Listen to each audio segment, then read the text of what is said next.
Shalom. This week's Sedra is Sedra's Chukas. If you enter certain circles of people and suggest positions in government, corporations, or academia should be awarded based on race, gender, or ethnicity, depending on how disadvantaged the person is, the suggestion would be accepted. In other circles, the suggestion that those same positions should be awarded based on merit will also be accepted. But it's a rare circle of people that would accept the notion that a position should be awarded to the son of the person leaving the position. Yet, in this week's Torah portion, we see this is the manner that the Torah maintains leadership positions are filled. What is the sense of passing leadership positions from father to son? In this week's Torah portion, we study about the first red cow that was offered. The Psukim read, God spoke to Moshe and Aaron and said, this is the law that God has commanded. Instruct the Israelites to bring you a red cow without blemish, in which there is no defect, and on which no yoke to do work has been laid. You shall give it to Elazar the priest. It shall be taken outside the camp and slaughtered in his presence. In his commentary to this mitzvah, the Ramban wrote that the proper fulfillment of this commandment is only when it is done by the deputy Kohen Gadol.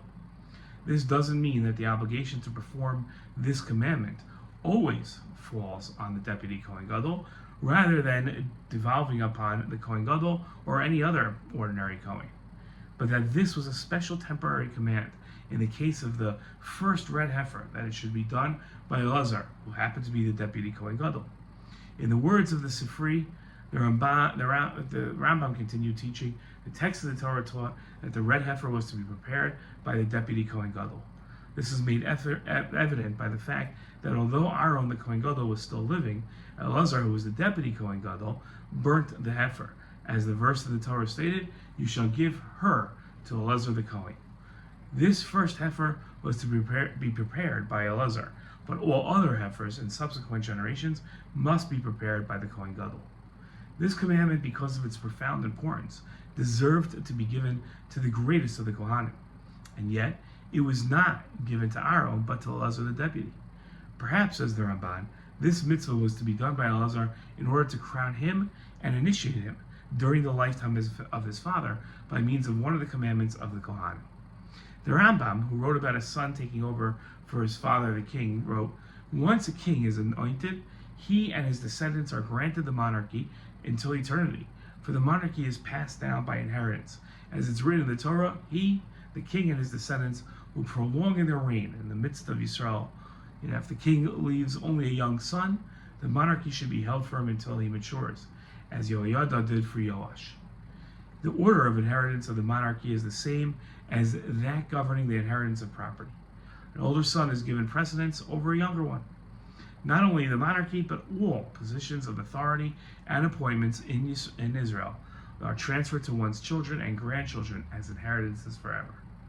Rambam qualified his position about an automatic transfer of position from father to son, writing, the above applies if the knowledge and the fear of God of the son is equivalent to that of his ancestors.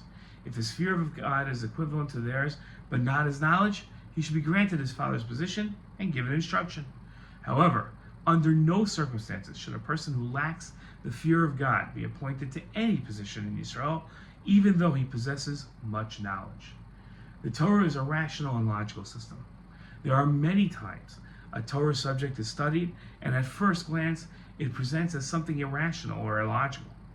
The rule that a son takes his father's leadership position presents as illogical at first glance. After studying the rule and learning that the son only takes his father's position if he's as qualified as his father, we learn that the law is logical. It makes sense to have a son who has grown up watching his father carry out his leadership duties take them over. The rule that the son takes his father's position teaches an important lesson about the imperative for parents to teach their children about the leadership duties they've taken on in their lives so that their children learn the value and how to become leaders themselves. As second-generation leaders, they'll be more qualified and be a much better leader. Shalom.